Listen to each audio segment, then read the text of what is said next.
महाराष्ट्रातील मराठा आरक्षणासंदर्भात मनोज जरांगे पाटील आणि सरकार यांच्यातील चर्चेमध्ये कोणताही तोडगा निघाला नाही। सरकारचा अध्यादेश आणि नंतरची परिस्थिती।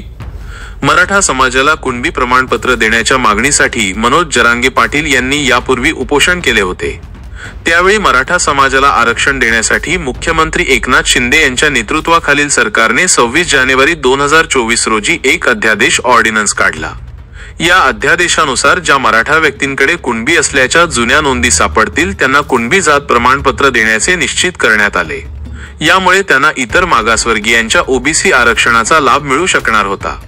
या अध्यादेशात सगळे सोयरे या शब्दाची व्याख्याही करण्यात आली होती, ज्यात रक्ताच्या नात्यातील नातेवाईकांनाही कुणबी प्रमाणपत्र देण्याची तरतूद होती। या अध्यादेशानंतर मनोज जरांगे यांनी आपले उपोषण मागे घेतले। मात्र त्यानंतर कुणबी नोंदी मिळवण्याची प्रक्रिया खूप धीम्या गतीने सुरू असल्याचा आरोप करण्यात आला। सरकारने या प्रक्रियेसाठी पुरेसा वेग दिला नाही आणि त्यामुळे अनेक पात्र मराठा कुटुंबांना कुणबी प्रमाणपत्रे मिळाली नाहीत। तसेच सगळे सोयरे या तरतुदीला ओबीसी समाजाकडून तीव्र विरोध झाल्याने सरकारने त्याची अंमलबजावणी प्रभावीपणे केली नाही।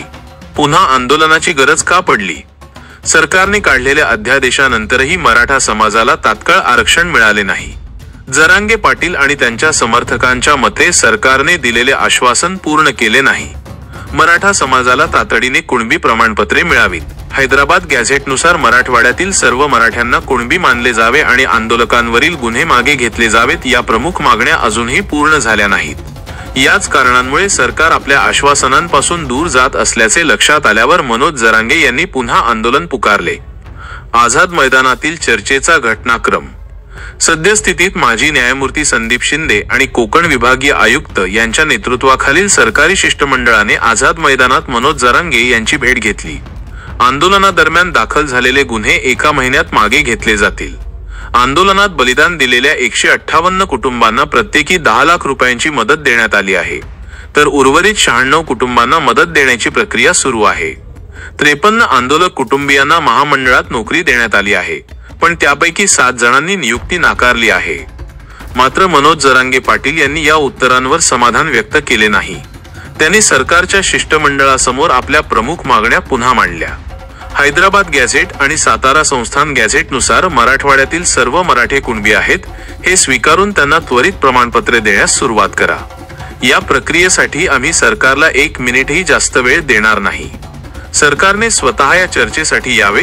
शिष्टमंडळ पाठवून सरकार मराठा समाजाचा अपमान करत आहे। मराठा कुणबी एक आहेत ही बाब तात्काळ मान्य करावी आणि सगळे सोयरे कायद्यासाठी विलंब करू नये।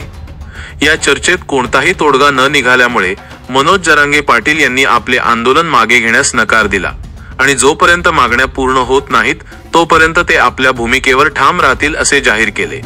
त्यामुळे मराठा आरक्षणाचा पेच अजूनही कायम आहे।